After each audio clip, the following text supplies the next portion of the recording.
Hello, my name is Rio Adriano Arifin and my student ID is 2023 32 and 007. And today I'm going to explain how we use the support vector machine algorithm to predict whether someone is bald based on several features like age, gender, job, province, sample usage, education level, and baldness probability. Okay, let's dive into it. Alright, let's start from the beginning. First, we imported all the necessary libraries. This is to help us build and evaluate our model. Okay, here's what I do. First, there is Pandas and NumPy. These are super handy for data manipulation. We use them to load, clean, and process our dataset. Then there is Matplotlib and Seaborn. These are for visualizations. They help us create cool graphs and charts to understand our results better. Then there is Train Test Split. This function splits our data into training and testing sets. It's important because we need some data to train the model and some to test how well it performs. Then there is standard scaler. This is for normalizes our data so that all features have the same scale. SVM is sensitive to feature scales, so this is step crucial. Then SVG, this is the main SVM classifier from sklearn. Okay, accuracy score, confusion matrix, and confusion matrix display. These are for evaluating how good our model is after training. Okay, so basically these libraries make our life easier by handling all the heavy lifting. Okay, then the dataset we used is called botak.csv, and as you can see here, the data is in this section for the result. There is 7,990. Okay. Then we check for missing values using df.isNull.sum. Luckily, there were no missing values, so we did not have to deal with inputting or dropping rows.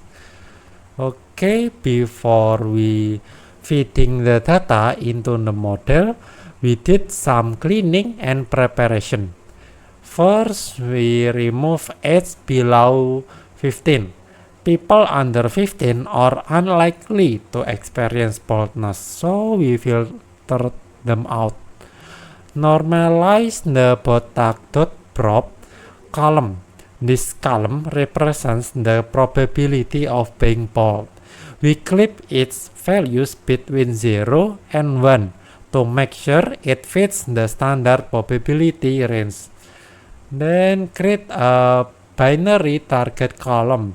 If botak is more than 0.5, we labeled it as 1 or bald, otherwise it's 0 or not bald.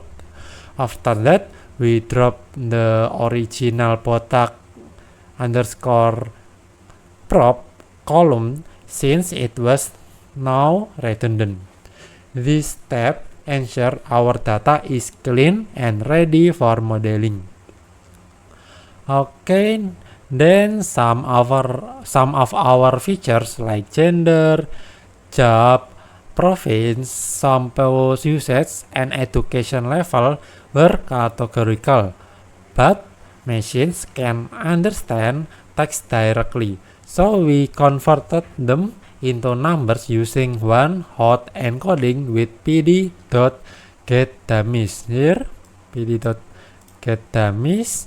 To avoid multicollinearity issues, we set drop first equals true. This way, each category becomes a separate numerical column. Okay, Next, we split our data into two parts. First one is features. For here, X on the input columns that the model will use to learn. Okay, the second one is Y or target. This thing is for the column we want to predict, which is whether someone is bald or not. Okay, then we normalize the features using standard scalar. Normalization is important because SVM works best when all features are on the same scale. Without it, features like larger range could dominate the model. Okay.